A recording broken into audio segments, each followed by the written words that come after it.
જ્યારે પ્રભુએ તમને સ્વીકારી લીધા, અપનાવી લીધા, પોતાના ગણી લીધા, પછી મનમાં કોઈ પ્રકારનો સંશય નહીં રાખો.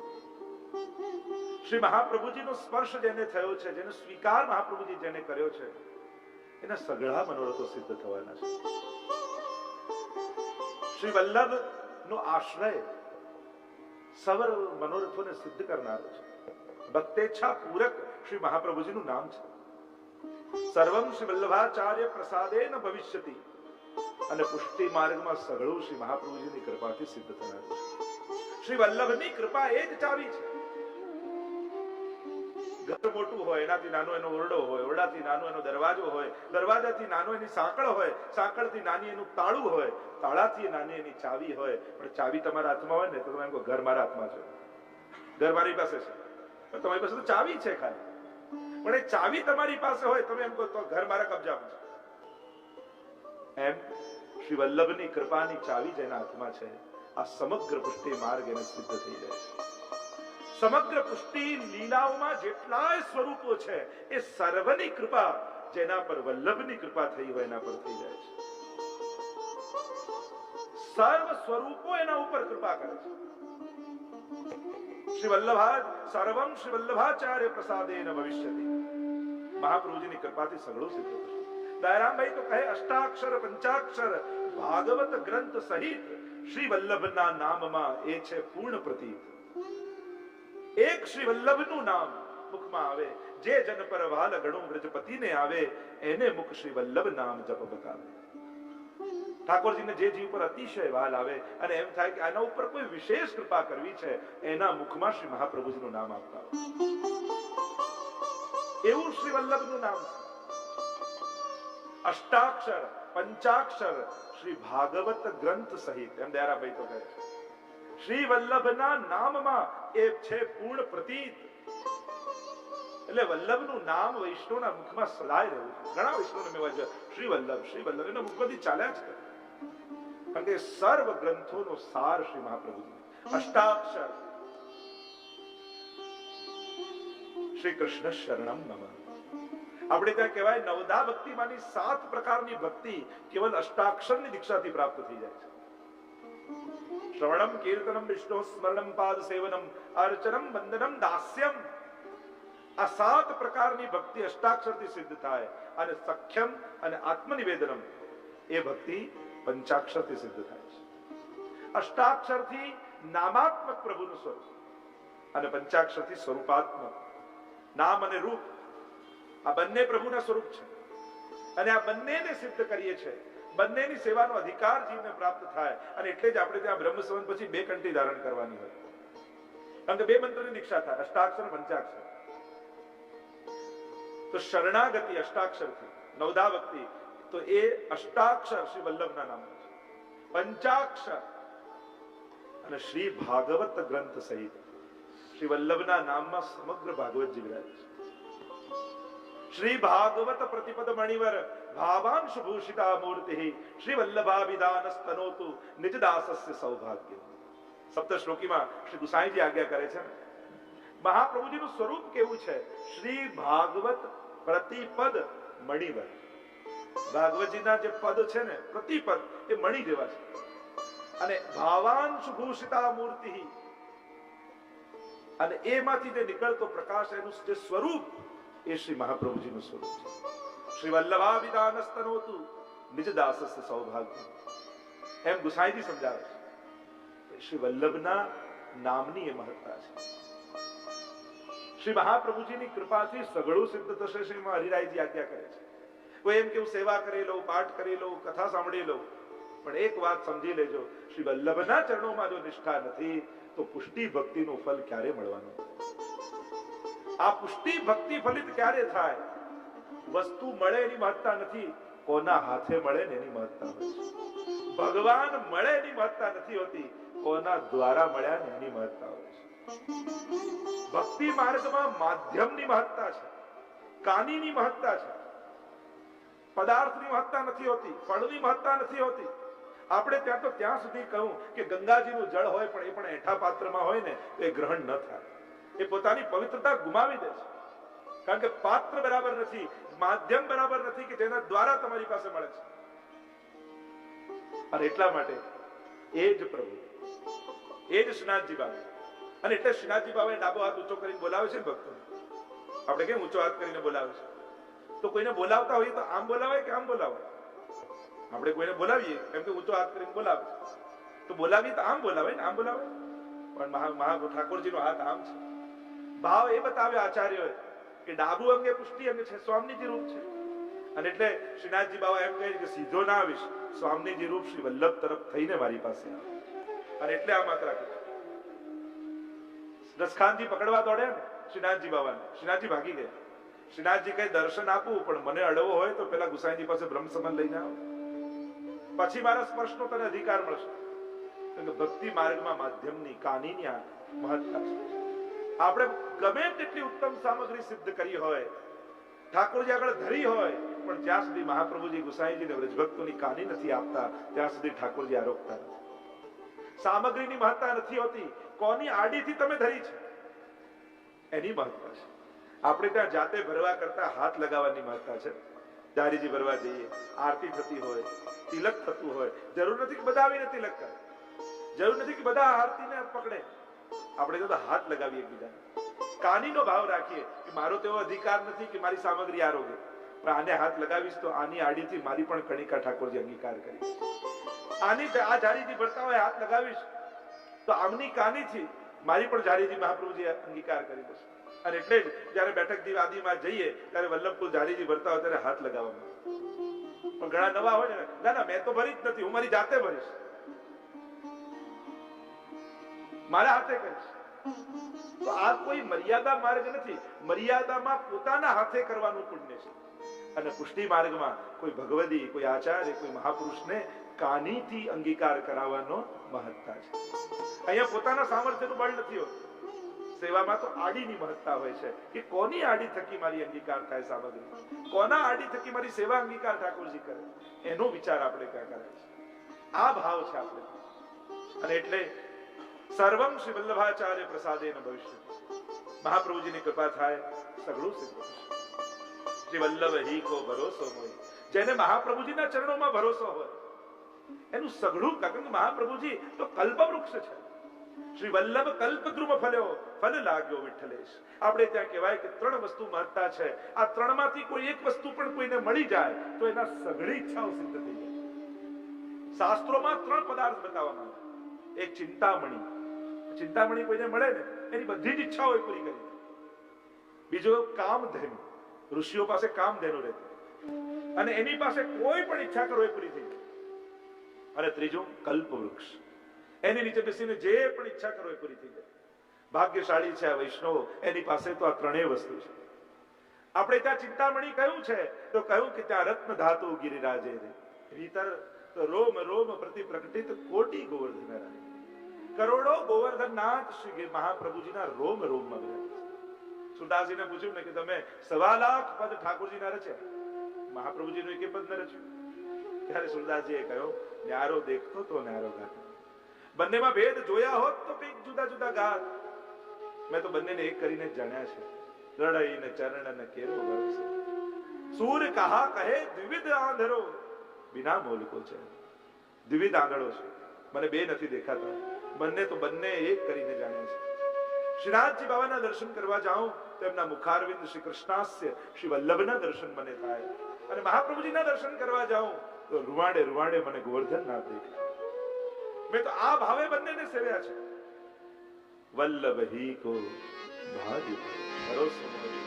આ મનનો પ્રભુમાં નિરોધ કેમ થાય? 4 માધુરી પ્રભુની કહેવામાં આવે. રૂપ માધુરી, નામ માધુરી, લીલા માધુરી અને વેણુ માધુરી. બંને રૂપની વાત કરી છે. આ 2 શબ્દોને સમજવા જરૂરી છે. એક છે ઐશ્વર્ય અને બીજું છે માધુર્ય. પુષ્ટિ માર્ગમાં આ 3 શબ્દોની મહત્તા છે: સૌંદર્ય, ઐશ્વર્ય અને માધુર્ય. પ્રભુના સ્વરૂપ માધુર્યની વાત 1 થી 12 શ્લોકમાં કરવા માંગશે. કારણ કે સ્વરૂપાસક્તિ નહીં થાય ત્યાં સુધી ભક્તિને ગતિ નહીં થાય, કોઈ સ્વરૂપમાં નિષ્ઠા નહીં થાય, ક્યાંક મન લાગશે નહીં કોઈ સ્વરૂપમાં, ત્યાં સુધી સેવા પણ નહીં થઈ શકે. સેવા એ વૈષ્ણવને કોઈ સમય બચે છે તે કરવાની પ્રવૃત્તિ નથી. સેવા એ વૈષ્ણવની વૃત્તિ છે. સેવા કર્યા વગર વૈષ્ણવ રહી જ શકતો નથી. એની વૃત્તિ છે, એની એક્ટિવિટી ન માનો, પણ એની મનની વૃત્તિ છે. વૈષ્ણવની આત્માની ભૂખ છે. પણ સ્વરૂપ નિષ્ઠા જ્યાં સુધી નહીં થાય ત્યાં સુધી સેવા પણ ગૌણ બની જશે.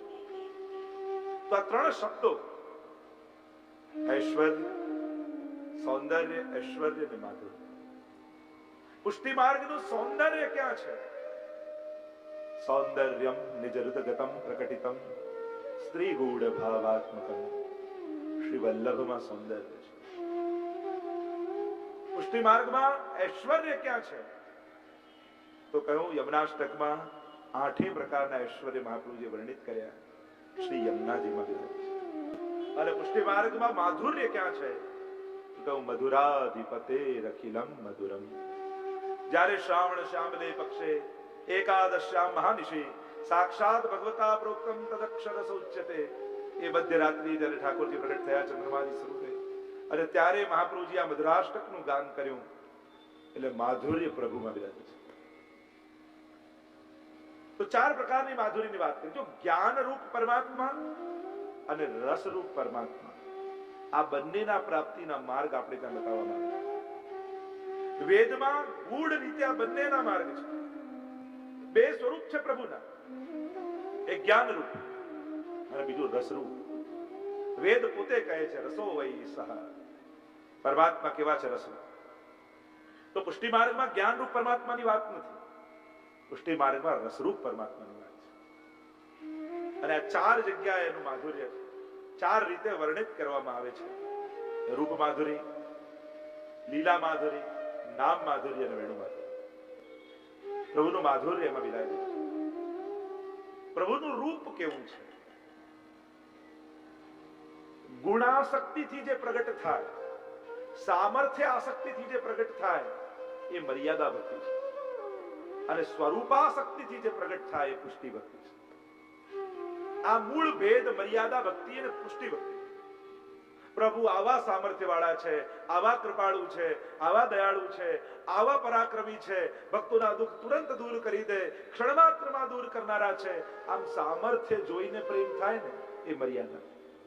પણ એમાં એક ભય એ છે કે જે ક્ષણે સામર્થ્ય નહીં દેખાય યા પ્રભુ સામર્થ્ય પ્રગટ નહીં કરે એ દિવસે પ્રભુમાં અભાવ પણ આવી જાય. આટલી ભક્તિ કરીએ છતાં ભગવાન પોતાનો પ્રભાવ તો દેખાડતા નથી, મારું કામ તો કરતા નથી, મારા દુઃખને દૂર તો કરતા નથી. અને આવો વિચાર આવતાની સાથે જ ભાવ ક્ષીણ થવા લાગે. આ મર્યાદા ભક્તિ. જ્યાં સામર્થ્ય જોઈને ભક્તિ થાય, જ્યાં ગુણ જોઈને ભક્તિ થાય. પણ પુષ્ટિ ભક્તિ એ સ્વરૂપાસક્તિથી પ્રગટ થાય છે.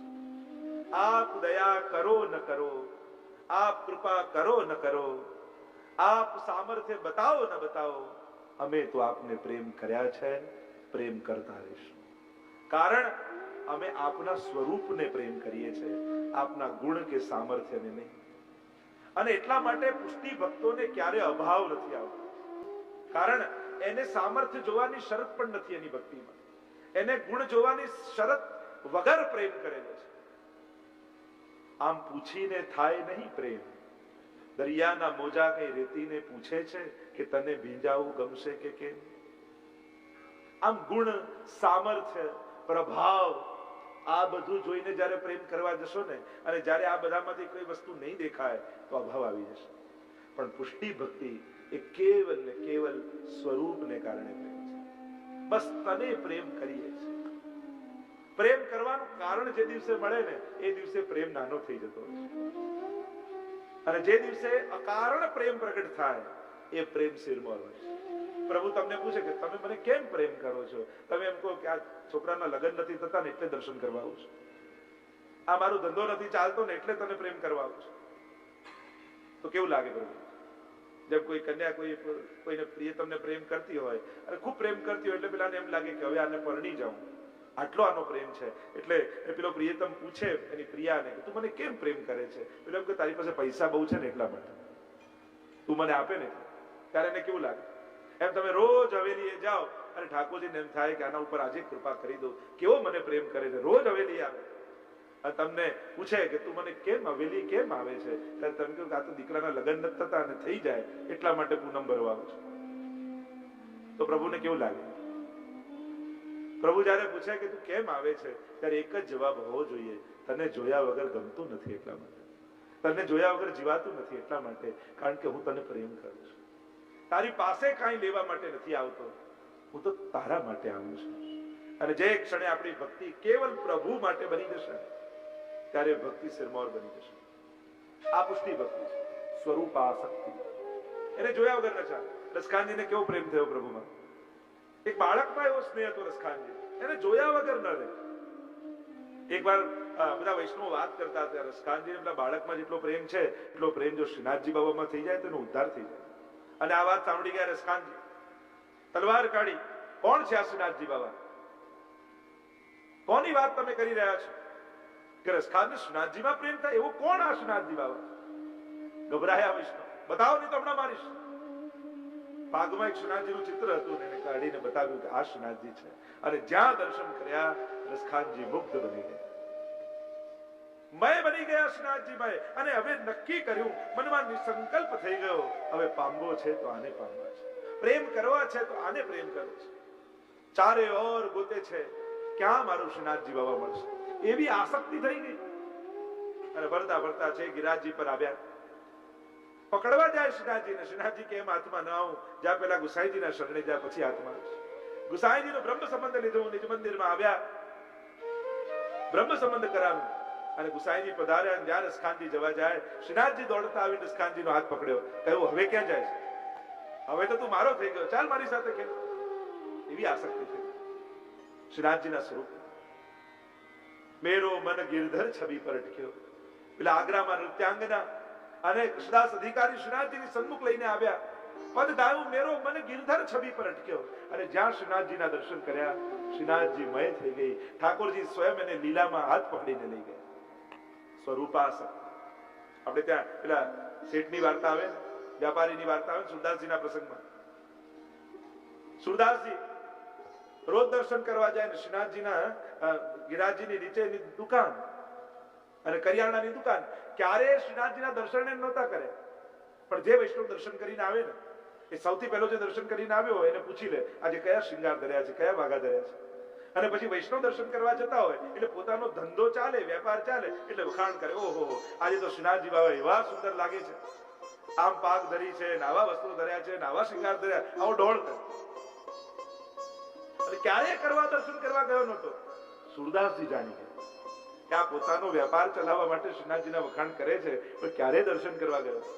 એટલે સુરદાસજી આવ્યા પેલા વેપારી પાસે, કેવા લાગ્યા, મને ખબર છે તું ક્યારે દર્શન કરવા ગયો નથી અને દુકાન ચલાવવા માટે ખોટા ખોટા શ્રીનાથજીની પ્રશંસા કરે છે. હું બધા વૈષ્ણવને કહી દઈશ કે આ ક્યારે ગયો નથી એટલે કોઈ તારી દુકાને નહીં આવે. પેલો ગભરાયા, અરે ના ના ના, આવું ના કરશો, બસ આજે જ હું આવું છું તમારી સાથે. સુદાસજી કીધું આજે દર્શન કરવા આવીશ કે હા. શૃંગારનો સમય થયો, સુદાસજી આવ્યા, ચાલ દર્શન કરો. નહીં આવે ને તો બધા વૈષ્ણવને કહી દઈશ. ગભરાયો કે ના ના, પણ હમણાં તો દુકાન ખોલવાનો સમય થયો છે અને લોકો હમણાં બધા ગાયોને ચલાવવા માટે લઈ જશે, દુકાન ખુલ્લી પડી હશે તો ગાયો બધું ખાઈ જશે, બસ હમણાં રાતભોગ સમય આવું છું. સુરદાસજી રાતભોગ સમય આવી ગયા, ચાલ હવે સમય થયો. અરે હમણાં તો ધંધાનો સમય છે, હમણાં બધા ગ્રાહક આવશે ને હમણાં જો દુકાન છોડીને જાઉં તો કેમ કરીને અવાય, બસ હમણાં ઉત્થાપનમાં આવું છું. ઉત્થાપનનો સમય થયો. સુરદાસજી ચાલ હવે ચાલ. ના બસ હમણાં સંધ્યા આરતીનો સમય થયો, હમણાં દર્શન. એમ આખો દિવસ પૂરો થઈ ગયો. સુરદાસજીને થયું કે હવે આને બીક નહીં બતાવું તો નહીં આવે. જો હવે તું શહેરમાં ના આવે તો બધાનું કહી દઉં છું. ગભરાયો, જો આ ગયો નહીં હું દર્શન કરવા તો મારો ધંધો બંધ થઈ જશે. ચાલો સુરદાસજી તમારી સાથે દર્શન કરવા. અને ગભરાતા ગભરાતા દુકાન છોડીને પરાણે દર્શન કરવા ગયા. પણ જ્યાં શ્રીનાથજી બાબાના કિમાડ ખુલ્યા અને દર્શન કર્યા ત્યાં એ કાયમ માટે શ્રીનાથજીના થઈ ગયા. એવી સ્વરૂપાસક્તિ પ્રગટ થઈ. બુઢો બેલ ના થયો. વાર્તા પ્રસંગમાં આવે છે એવી કૃપા થઈ. એકવાર શ્રીનાથજીના દર્શન કર્યા એના થઈને રહી ગયા. આ સ્વરૂપની આસક્તિ છે જે ગોપીજનો નથી. ગોપીજનો ગોપી ગીતમાં વારે ઘડી એ જ કહે છે ને કે પ્રભુ આપના હસ્ત, આપના ચરણ, આપના નેત્રો, આપના મુખારવિંદ આની કૃપા કરો. આના વગર અમે કેમ જીવીશું? આપના સ્વરૂપને જોઈ જોઈને જીવીએ છીએ, આપના નેત્ર કટાક્ષોને જોઈને જીવીએ છીએ. આમ ગોપીઓ એક એક રૂપના એ સ્વરૂપ આસક્તિને કારણે પ્રભુના ક્યારેક કરકમલ, ક્યારેક હસ્તકમલ, ક્યારેક નેત્ર કમલ, ક્યારેક મુખ કમલ કૃપાની યાચના. આમ 1 થી 12 શ્લોકમાં આ બીજા શિક્ષાપત્રમાં સ્વરૂપ માધુરીનું વર્ણન છે. અને કેવી સ્વરૂપ માધુરી? યશોદાજીની ગોદમાં જે લાલન છે એ કેવા લાગે છે? જો દર્શન 3 પ્રકારના હોય. એક આદિ ભૌતિક દર્શન, બીજું આધ્યાત્મિક દર્શન અને ત્રીજું આદિ દૈવિક દર્શન. આદિ ભૌતિક દર્શન કોને કહેવાય? આંખ જેને જોઈ રહી છે અને આંખથી જ જે દેખાય એ આદિ ભૌતિક દર્શન. કેવલ નેત્ર પૂરતા જે મર્યાદિત છે, એટલે કે જે દેખાઈ રહ્યું છે એ દેખી રહ્યા છે, જે જોવા આયા છો એ નથી દેખી રહ્યા. જેમ દર્શન ખુલ્યા હોય ને બધી સજાવટ કરી હોય, ગાય રાખી હોય, ગોપી રાખી હોય, બધું લાકડાની ગોપીઓ છે, લાકડાની બધી સજાવટ છે, બધી પક્ષીઓ છે, ગાયો છે, અને તમે એ રીતે જ એને જુઓ. ભૌતિક બુદ્ધિથી, લૌકિક બુદ્ધિથી, લૌકિક નેત્રો જેને જોઈ રહ્યા છે ત્યારે તમને એમ નથી લાગતું કે આ સાક્ષાત ગોપી છે, સાક્ષાત ગાય છે. તમને એમ લાગે કે આ બધા ખીલોનાઓ ગોઠવ્યા છે. એટલે કે જે આંખ જુએ છે એ જ જુઓ, એ ભૌતિક દર્શન. બીજું છે આધ્યાત્મિક દર્શન. બુદ્ધિ એના મહાત્મ્યને જુએ અને પછી આંખોથી દર્શન કરીએ, આધ્યાત્મિક દર્શન. જેમ યમુનાજી માટે 3 સ્વરૂપ કહેવાય. જલ રૂપે ખાલી જુઓ તે આદિ ભૌતિક યમુનાજી, એ નદી રૂપે છે. પણ તીર્થ રૂપે જોઈએ કે આની મહત્તા એવી છે, આમાં સ્નાન કરવાથી પાપ ધોવાય, યમયાતના કપાય આના પાન કરવાથી. આવી જ્યારે આધ્યાત્મિક બુદ્ધિ આવે, મહત્તા જણાય, ત્યારે આધ્યાત્મિક દર્શન કર્યા કહેવાય, કે જેમાં મહાત્મ્ય વર્ણિત હોય, જેમાં મહાત્મ્ય સંમિલિત હોય. અને ત્રીજું છે આધિ દૈવિક દર્શન, કે જેમાં મહાત્મ્યની સાથે હૃદયનો રસનો ભાવાત્મકતા જોડાઈ જાય. અને જે મનોરથના દર્શન કરી રહ્યા છો એ લીલાનો અનુભવ થાય, અને એ લીલાત્મક રૂપે રસનો અનુભવ કરી અને જ્યારે દર્શન કરો એ આધિ દૈવિક દર્શન કર્યા કહેવાય. વાર્તામાં પ્રસંગ આવે છે ને, આપણે રોજ કૃષ્ણ ભટ્ટ સેવા કરે ઠાકોરજીની અને વિનંતી કરે કે આપના વ્રજભક્તો સહિત લીલાના મારે દર્શન કરવા છે. રોજ વિનંતી કરે પણ ઠાકોરજી ના કહે, ઉદાસ રહેવા લાગ્યા. એકવાર ગુસાઈજી એમની તરફ જોઈને કહ્યું, રોજ ઠાકોરજીની સેવા કરો છો, પછી આમ મુખ ઉદાસ કેમ છે? ત્યારે કહું, રોજ પ્રભુને વિનંતી કરું છું કે આપના વ્રજભક્તોની લીલા પરિકર સહિત મારે લીલાના દર્શન કરવા છે, આપ કૃપા કરીને એ દર્શન કરાવો. ત્યારે શ્રીનાથજી ના પાડે છે. ગુસાઈજીએ કહ્યું, અરે શ્રીનાથજી તો બાળક છે, આવ મારી સાથે. એ તો બાળક છે, તો કે ચાલ હું તને દર્શન કરાવું. હાથ પકડીને લઈ ગયા બ્રજમાં. ઝાડીઓ હતી અને ગુસાઈજીએ કહ્યું આને ખસેડ. અને જ્યાં ઝાડીઓ ખસેડી ત્યાં આધિ દૈવિક સ્વરૂપના દર્શન થયા. સૈયાજીમાં પ્રભુ બિરાજેલા છે, અનેક ગોપીજનો છે, અને અનેક વિધ લીલાઓ થઈ રહી છે. એવા આધિ દૈવિક દર્શન ગુસાઈજીએ કર્યા. આ છે આધિ દૈવિકતા દર્શન.